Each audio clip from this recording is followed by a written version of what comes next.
Welcome to the playlist of asynchronous JavaScript. और आज की इस वीडियो में हम लोग कॉलबैक्स एंड कॉलबैक्स हेल्प को समझने वाले हैं। तो जो कॉलबैक्स होते हैं यार, वो हम कोई अगर फंक्शन लिखते हैं और उस फंक्शन के आर्गुमेंट में अगर हम कोई एक फंक्शन पास करते हैं तो वो फंक्शन कॉलबैक्स कहलाता है। तो function pass as arguments to the other function is called callbacks, and function pass in parameter called callback function, and the function which accept the callback function as parameter is called higher order function। तो जिस function में हम लोग as argument callback accept करते हैं तो वो function higher order function कहलाता है। जस्ट ए टर्मिनोलॉजी है ताकि आपको पता हो। और जो फंक्शन पैरामीटर के अंदर हम लोग पास करते हैं वो कॉलबैक फंक्शन होता है।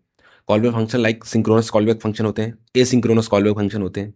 तो ये तीनों पॉइंट्स हम लोग अभी विथ कोड समझेंगे। अभी आपको परेशान होने की जरूरत नहीं है कि मैं क्या बोल रहा हूँ, अभी आपको समझ में आ जाएगा। अच्छा, कॉलबैक एक हेल्प प्रॉब्लम होती है जो कॉल जब हम लोग काफ़ी सारे नेस्टेड कॉलबैक्स यूज़ करते जाते हैं तो एक कॉलबैक हेल्प नाम से एक प्रॉब्लम आती है, वो भी समझेंगे ये कब वो कैसे आती है। तो इसमें क्या होता है कि ये डीपली नेस्टेड कॉलबैक्स होते हैं, डिफिकल्ट टू मेंटेन होता है, कॉम्प्लेक्स डेटा फ्लो हो जाता है। तो इस प्रॉब्लम को सॉल्व करने के लिए प्रॉमिसेस आए थे बाद में, तो वो नेक्स्ट टॉपिक होगा हमारा। तो अभी के लिए हमारा कॉलबैक्स समझते हैं कि ये बेसिकली कॉलबैक्स में फंक्शन के अंदर हम लोग फंक्शन कैसे पास करते हैं। तो एक बार एग्जाम्पल के साथ हम लोग समझते हैं। ओके, यहाँ पे आपको डायग्राम से समझाने से अच्छा है कि मैं आपको वीएस कोड पे ले चलूँ। Not an issue, fine. Okay, तो हम लोग यार वीएस कोड में आ चुके हैं। और एक बार सिंपली हम लोग एक फंक्शन बना लेते हैं, नॉर्मल फंक्शन। इसको हम लोग नाम दे देते हैं HOC। जस्ट नेमन क्लेचर, आपको कंफ्यूजन होने की जरूरत नहीं है कि नाम क्या दिया, जस्ट नाम दिया हम लोगों ने। आप कुछ भी नाम दे सकते हो, ठीक है। इसको हम लोगों ने नाम दे दिया और इसमें एक आर्गुमेंट हम लोग ले रहे हैं जो कि CB है। अच्छा, इसके अंदर हम लोगों ने एक चीज़ कंसोल कराई है। इसका नाम हम लोगों ने ऐसे ही रैंडम कुछ कंसोल करा लिया है, ठीक है। और एक फंक्शन हम लोग और बना लेते हैं, इसका नाम देख लेते हैं CB। अच्छा, और इसके अंदर हम कंसोल करा लेते हैं फ्रॉम CB, ठीक है। ओके, ठीक है। तो हम लोग इन दोनों फंक्शन को अलग अलग कॉल करते हैं, ठीक है। और इस CB को भी कॉल कर लेते हैं, ठीक है। जब दोनों को हम लोग कॉल करेंगे और एक बार रन करके देखते हैं कि क्या आता है। रन करेंगे तो फर्स्ट और फ्रॉम CB, तो ये फर्स्ट आ गया, ये फ्रॉम CB आ गया। अच्छा, अब मैं चाहता हूं कि जो ये फ्रॉम CB है, ये ये CB फंक्शन का नेम मैं इस फंक्शन में पास कर दूं, ताकि मैं इस फर्स्ट से पहले ये फ्रॉम CB कॉल कर पाऊं। लाइक हमें फ्रॉम CB जो ये पहले प्रिंट कराना है, लेकिन जो HOC और CB जो कॉल कर रहा हूँ ये सीक्वेंस में कॉल करने हैं। बट जो ये फ्रॉम CB है ये हमें पहले यहाँ पे प्रिंट करवाना है। तो हमें क्या करना है कि मैं एक काम कर सकता हूँ कि ये CB मैं यहाँ पे कॉल करा देता हूँ, क्योंकि ये CB ये मैं आर्गुमेंट एज आर्गुमेंट ले रहा हूँ। तो अब मुझे जब भी मैं ये HOC कॉल करूँगा तो मुझे एक आर्गुमेंट पास करना पड़ेगा CB, जो कि फंक्शन भी हो सकता है। जब मैंने ये वाला CB एज आर्गुमेंट इसमें पास कर दिया और ये एज आर्गुमेंट इधर गया यहाँ पे, और इसने सबसे इस CB को ही कॉल कर दिया, इस फंक्शन को, और फिर ये प्रिंट किया। तो अभी सबसे पहले हमारा ये फ्रॉम CB कॉल होगा, देन फर्स्ट कॉल हुआ। तो इसका मतलब ये हुआ कि हमें ये फंक्शन कब एग्जीक्यूट कराना है ये हम लोग डिसाइड कर पा रहे हैं किसी दूसरे फंक्शन के अंदर भी। तो कॉल बैक की एक यही बेनिफिट है कि अगर हमें कोई टास्क कब कराना है एग्जीक्यूट, लाइक हम एक पर्टिकुलर टास्क कर रहे हैं और मैं चाहता हूँ, या लाइक हमारी ऐसी रिक्वायरमेंट है प्रोजेक्ट में या कोड में कि मुझे एक पर्टिकुलर टास्क के बाद ही एक फंक्शन एग्जीक्यूट कराना है या एक कोड एग्जीक्यूट कराना है, तो हम लोग कॉल बैक का यूज़ कर सकते हैं। जैसे कि अभी आपने देखा, मैं इसको चाहता हूँ कि इस फर्स्ट के बाद लाइक मैं एक और फर्स्ट टू प्रिंट कराता हूँ, उसके बाद मैं चाहता हूँ कि प्रिंट हो, उसके बाद भी प्रिंट हो जाएगा, लाइक इसके बीच भी प्रिंट हो जाएगा। मैं चाहता हूँ कि पहले फर्स्ट प्रिंट हो, फिर ये फ्रॉम CB प्रिंट हो, फिर फर्स्ट टू प्रिंट हो, तो प्रिंट हो जाएगा C first from CB first two. तो ये कॉल बैक की एक खासियत है, बेनिफिट है इसका, कि हम फंक्शन के अंदर एक फंक्शन पास कर सकते हैं और अपना कोड जब चाहें जिस तरह से चाहे उस तरह से एग्जीक्यूट करा सकते हैं। ओके, अच्छा, आपने देखा होगा कि ये फंक्शन इमीडिएटली कॉल हो गया, लाइक जैसे ये फर्स्ट लाइन कॉल हुई उसके बाद ये जस्ट कॉल हो गया, फिर उसके बाद ये कॉल हो गया। तो ये सिंक्रोनस कॉलबैक्स कहलाता है। लाइक ये सिंक्रोनसली पहले ये लाइन कॉल हुई, फिर ये कॉलबैक कॉल हुआ, एग्जीक्यूट हुआ, फिर ये दूसरी लाइन एग्जीक्यूट हुई। तो ये सिंक्रोनस एग्जीक्यूशन हो रहा है, तो इट्स कॉल्ड सिंक्रोनस कॉलबैक्स। अच्छा, ये सिंक्रोनस कॉलबैक्स भी होते हैं अगर फॉर सपोज हमारे पास यहाँ पे, या अभी के लिए हटा देता हूँ, एक सेट टाइम आउट है, ठीक है, इसके अंदर भी। अच्छा, एक चीज़ मैं आपको और बता देता हूँ, जो सेट आउट है वो भी लाइक अपने पैरामीटर के अंदर एक कॉलबैक लेता है। जैसे इसने ये फंक्शन कॉलबैक लिया और इसके अंदर टाइमर दे देते हैं हम लोग 2000, like 2 seconds, 2000 millisecond means 2 seconds. Set time out set interval अगर आपको नहीं पता है तो इसकी प्रीवियस वीडियो आप वॉच कर सकते हो, इस सीरीज़ की, इस प्लेलिस्ट की। तो जो ये सेट टाइम आउट के अंदर ये फंक्शन पास कर रहे हैं, ये कॉलबैक फंक्शन ही है। लाइक ये 2 सेकेंड्स के बाद एग्जीक्यूट होता है सेट टाइम आउट के अंदर, इस तरह से मैं कोड लिखा हुआ होता है, राइट। तो इसके अंदर हम लोग क्या करेंगे, ये सीबी फंक्शन कॉल करा देंगे। अच्छा, और इसके बाद हम लोगों ने कंसोल करा लिया कि रन फर्स्ट, लाइक रनिंग। इस क्या होगा कि सेट टाइम आउट क्या करेगा कि 2 सेकेंड्स के बाद ही कॉलबैक को कॉल करेगा। मैं चाहता हूँ कि हमारा सारा काम हो जाए, उसके 2 सेकेंड के बाद हमें कुछ काम करना है, लाइक ये कंसोल प्रिंट कराना है। मैं चाहता हूँ कि 2 सेकेंड के बाद ये कंसोल प्रिंट हो, लेकिन उसके पहले हमारा सारा काम इस फंक्शन में हो चुका हो। तो हम लोग क्या करेंगे कि इस तरह से कॉलबैक बना लेंगे, जैसे भी बनाया सीबी कॉलबैक, और उसको सेट टाइम आउट के अंदर डाल देंगे और कॉल कर देंगे। तो सबसे पहले तो रनिंग प्रिंट हो गया, उसके 2 सेकेंड बाद फ्रॉम सीबी प्रिंट हुआ। तो ये एसिंक्रोनस कॉलबैक है, लाइक एसिंक्रोनस नेचर हो गया है। अभी हम लोग एसिंक्रोनस बिहेवियर को अचीव कर पा रहे हैं इस कॉलबैक के थ्रू। तो मेन कॉन्सेप्ट कॉलबैक्स में आता है कि आप एसिंक्रोनस चीज़ें कैसे अचीव कर सकते हो। एसिंक्रोनस मीन्स आपका ये कोड एग्जीक्यूट हुआ और पैरेलली ये कोड भी एग्जीक्यूट हो ही रहा था, लाइक 2 सेकेंड के बाद इसने प्रिंट कर दिया। अच्छा, एक चीज़ मैं आपको इसमें और बता देता हूँ कि जो ये फंक्शन है जो कि एज अ आर्गूमेंट एक फंक्शन ले रहा है, और हम लोग यहाँ पे जब इस फंक्शन को कॉल कर रहे हैं तो इसके पैरामीटर में ये कॉल लाइक फंक्शन पास कर रहे हैं। तो जो ये एज अ फंक्शन हम लोग ले रहे थे, इसको हम लोग कॉलबैक बोलते हैं, क्योंकि ये एक पैरामीटर के अंदर एक आर्गूमेंट के अंदर पास हो रहा था, इसको कॉलबैक बोलते हैं कि कॉलबैक्स हम लोग पास कर रहे हैं। और जो ये फंक्शन है ये हायर ऑर्डर फंक्शन कहलाता है। जावास्क्रिप्ट के अंदर एक टर्मिनोलॉजी है कि इसको हम लोग हायर ऑर्डर फंक्शन बोलते हैं। हायर ऑर्डर फंक्शन क्या होता है, बेसिकली एक normal function as a argument accept करता है और रिटर्न करता है कुछ न्यू। ओके गाइस, अगर अब आपने लाइक आपको कॉलबैक्स का थोड़ा बेसिक बेसिक आइडिया लग गया है ना, कि कॉलबैक्स को हम लोग फंक्शन में पास करते हैं और उसकी हेल्प से हम जब चाहें तब किसी एक पर्टिकुलर लाइन को या पर्टिकुलर फंक्शन को या पर्टिकुलर प्रोग्राम को रन कर सकते हैं आफ्टर सम पर्टिकुलर लाइंस और इन बिटवीन कहीं पे भी, राइट। इतना बेसिक बेसिक आइडिया हो गया है। अब हम लोग एक रियल वर्ल्ड एग्जांपल समझते हैं कि कॉलबैक्स बेसिकली यूज़ कहाँ पे आता है रियल वर्ल्ड में। तो फॉर एग्जांपल आपके पास, आप इंस्टाग्राम पे लॉग इन करते हो, राइट, आप यूज़र नेम डालते हो, पासवर्ड डालते हो, लेकिन आपको पता है कि इंटरनली अगर हम लोग यूज़र नेम पासवर्ड जब मोबाइल पे डालते हैं तो वो सर्वर पे जाता है और चेक होता है कि क्या आपका यूज़र नेम पासवर्ड सही है कि नहीं। लेकिन क्या हम लोग एक साथ दोनों चेक करते हैं? नहीं, पहले चेक करते हैं यूज़र नेम और फिर पासवर्ड। अगर यूज़र नेम ही गलत है तो हम लोग क्यों पासवर्ड चेक करने में टाइम वेस्ट करें, लाइक बैकएंड में या सर्वर पे, राइट। तो हम लोग क्या करते हैं कि सबसे पहले यूज़र नेम चेक करेंगे, अगर वो मैच कर गया तो तब हम लोग पासवर्ड चेक करेंगे। अगर यूज़र नेम ही मैच नहीं कर रहा तो हम लोग यूज़र को दिखा देंगे, प्रिंट करा देंगे कि user name is not matching, right.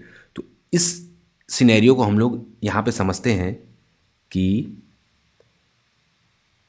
इस कोड में हम लोग कैसे उसको कॉल बैक के हेल्प से कर सकते हैं। अभी के लिए मैं हटा देता हूँ, ठीक है। ठीक है, मैं एक फंक्शन बना लेता हूँ for suppose check user, right.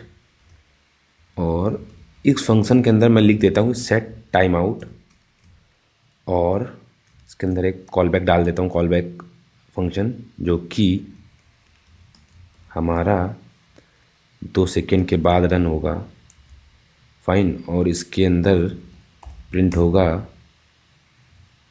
User matched, right. और 1 सेकेंड, मैच की स्पेलिंग सही कर देता हूँ मैं।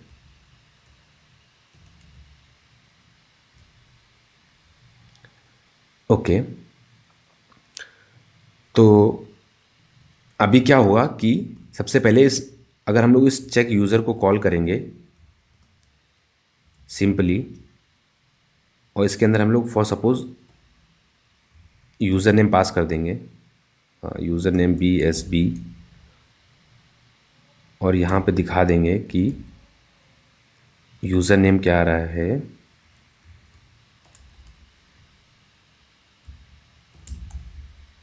और इसको यहाँ पे एज आर्गुमेंट हम लोग ले लेंगे। ठीक है, क्लियर है? कोड क्लियर है आपको? अच्छा, तो यूज़र नेम मैच्ड BSB। तो अभी क्या हुआ कि हम लोगों ने एक फंक्शन लिखा चेक यूज़र, और इसमें टाइम लगाया 2 सेकेंड, और 2 सेकेंड के बाद प्रिंट करेगा ये जो हमारे आर्गूमेंट में डेटा आ रहा है यूज़र नेम, उसको प्रिंट करेगा। 2 सेकेंड हमने मान लिया कि फॉर एग्जांपल 2 सेकेंड सर्वर पे रिक्वेस्ट जा रही है API की, और वहाँ से डेटा आ रहा है, तो 2 सेकेंड लग रहा है। तो उसने 2 सेकेंड में बता दिया कि हाँ यूज़र इज़ मैच्ड। अच्छा, और BSB यूज़र नेम दिखा दिया। अब मैं चाहता हूँ कि अब जब इसने ये मैच कर लिया है, तब हमारा नेक्स्ट वो पासवर्ड चेक करे। तो उसके लिए हम यहाँ पे एक एक फंक्शन ले सकते हैं, इसका नाम लिख सकते हैं पासवर्ड चेक, पास चेक। और यहाँ पे हम लोग, मैं आपको बता देता हूँ कि कॉलबैक में हम लोग फंक्शन भी लिखते हैं एंड फंक्शन भी पास करते हैं, और एरो फंक्शन भी डायरेक्टली पास कर सकते हो। वो कैसे होता है, आप एरो फंक्शन बनाया है इस तरह से आपने, अगर आपको एरो फंक्शन का आइडिया नहीं है तो आप एडवांस जावास्क्रिप्ट की जो प्लेलिस्ट है उसमें एरो फंक्शन देख सकते हो। तो इस तरह से हम लोग कॉलबैक फंक्शन, जो कि एरो फंक्शन है अभी के केस में, ऐसे भी पास कर सकते हैं डायरेक्टली। ठीक है, अलग से फंक्शन लिखे हैं फिर इसको पास करें, हम लोग डायरेक्टली इसी में पास कर दे रहे हैं। तो इसमें हम लोग क्या करेंगे कि इस पास चेक को, अब मैं चाहता हूँ कि जब इसने ये प्रिंट कर दिया उसके बाद ही कॉल हो, और कॉल करने के लिए हमें इस तरह से लिखना पड़ेगा। अच्छा, अगर ये पास नहीं होता, लाइक मैच नहीं होता, तो हम लोग यहीं से सिंपली रिटर्न कर देते। अभी हम लोग पूरा लाइक इन डेप्थ नहीं जा रहे हैं, बस एक बेसिक कॉलबैक का हेल्प लेके कैसे करते वो समझा रहा हूँ मैं आपको। ठीक है, रिटर्न रिटर्न का केस मैं नहीं लिख रहा हूँ, तो फॉर एग्जाम्पल आप समझ सकते हो कि अगर ये मैच नहीं करता तो हम लोग इसको यहीं से रिटर्न कर देते। ठीक है, तो अभी लेकिन ये मैच कर गया, तो हम लोग अब पास चेक करेंगे कि हाँ पासवर्ड चेक हो रहा है कि नहीं, मतलब पासवर्ड मैच कर रहा है कि नहीं। ठीक है, आपने एक कॉलबैक फंक्शन बना लिया, लाइक एरो फंक्शन बना लिया, और आपने पास चेक, यहाँ पे पास चेक को कॉल कर दिया।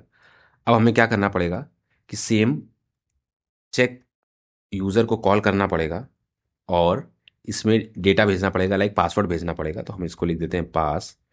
ठीक है, और इस पास में हम लोग जब इसको कॉल करेंगे, तो अब इस चेक यूज़र में, क्योंकि अभी हमारे पास ये, इसमें हम कॉल बैक पास नहीं कर रहे हैं यहाँ पे सेकेंड पैरामीटर में, लेकिन जो ये चेक यूज़र है वो पास चेक रिक्वायर करेगा, यहाँ पे कॉल करेगा तो एरर देगा। तो इसके लिए कंडीशन डाल देते हैं कि इफ़ पास चेक अगर है तो ही इसको कॉल करे। ये इन लाइन भी लिख सकते हैं हम लोग, अगर एक ही लाइन है हमारे पास तो हम बिना करली ब्रेसेस के भी ये कंडीशन के अंदर डाल सकते हैं, ऐसे भी पॉसिबल है। तो कंफ्यूज मत होना आप लोग। ओके, तो हमने लगा दिया कि इफ पास चेक, अगर ये सेकेंड कॉलबैक फंक्शन है तभी इसको कॉल करे, अदरवाइज कॉल ना करे। ये क्यों लगाया, क्योंकि हमने जब पहली बार कॉल किया था तो हमने एक यूज़र नेम भी डाला था और एक कॉलबैक फंक्शन भी डाला था। बट जब उसके अंदर हम पासवर्ड चेक करने के लिए कर रहे हैं तो केवल हमने पास कोड ही डाला है, और इसके अंदर कॉलबैक फंक्शन नहीं डाला है। अच्छा, तो अभी हम लोग देख लेते हैं कि सबसे पहले हमारा आया कि यूज़र नेम पास मैच्ड BSB, और उसके 2 सेकेंड बाद आया कि हाँ आपका पासवर्ड भी मैच्ड हो गया। तो 2-2 सेकेंड के बाद ये चेक हो रहा है। अगर हमारा पहले ही चेक नहीं होता तो हम यहीं से रिटर्न कर देते, राइट। फॉर सपोज आपके पास लाइक चेक यूज़र है, चेक पास, अब आपने यूज़र चेक कर लिया, आपने पासवर्ड चेक कर लिया, यूज़र नेम चेक कर लिया, पासवर्ड चेक कर लिया। अब आप फॉर सपोज आपको कुछ और चेक करना है, नंबर चेक करना है, राइट। तो आप यहाँ पे एक कॉल बैक और डाल सकते हो, और इसके अंदर आप चेक यूज़र करके आप नंबर डाल सकते हो, राइट। तो आप जब नंबर डालोगे तो 3 बार कॉल हो जाएगा, लाइक सबसे पहले user matched BSB, user matched password, user matched number. ठीक है, तो यूज़र नेम मैच किया पहले, उसने पासवर्ड मैच किया, फिर नंबर मैच किया। तो इस तरह से ये लाइक इसकी हम चेन बना सकते हैं एक, एंड सो ऑन, इस तरह से। तो ये काफ़ी सारे जब नेस्टेड बन जाएंगे, लाइक एक और लिख लेते हैं हम लोग। ठीक है, इसके अंदर चेक यूज़र इसके अंदर आईडी चेक करा लो आप। तो अब इस तरह से आप करते जाओगे ना, तो बहुत सारे नेस्टेड जो है आपके कॉलबैक्स बनते जाएंगे एंड सो ऑन। तो ये एक तरह का एक कॉलबैक हेल हो जाएगा। क्यों? क्योंकि जब इस तरह काफ़ी सारा लंबा नेस्टेड, अभी तो ये छोटा है, इसको फॉर सपोज आप 10-12 चंक्स में तोड़ लो। लाइक आपको क्या चाहिए कि आपके पास 10-12 एंट्रीज हैं फॉर्म में, तो आपको उन सबको मैच कराना। तो एक तरह से कॉल बैक हेल हो जाएगा। यूज़र, जो भी डेवलपर इसको रीड कर रहा होगा बाद में, या राइट, जब हम लोग कोड राइट कर रहे होंगे ना, तो समझने में बड़ी दिक्कतें आएंगी कि कौन सा कॉल बैक क्या कर रहा है, कितने कॉल बैक्स आए। तो एक तरह का हेल बन जाएगा। तो इस प्रॉब्लम को दूर करने के लिए प्रोमिसेस हमारे पास आए जावा स्क्रिप्ट में। तो इस चीज़ को ही हम लोग कॉल बैक हेल बोलते हैं कि नेस्टेड कॉल बैक्स बनते चले जाते हैं। और कॉल बैक्स क्यों ज़रूरी है, क्यों नीडेड होता है, आप आई थिंक आपको इस रियल एग्जांपल से समझ में आ गया होगा कि हमें अगर एक के बाद एक चीज़ चेक करनी है तो हम लोग कॉल बैक्स का यूज़ कर सकते हैं। तो आई होप यार आपको कॉल बैक्स हेल्थ दोनों चीज़ें समझ में आ गई हैं।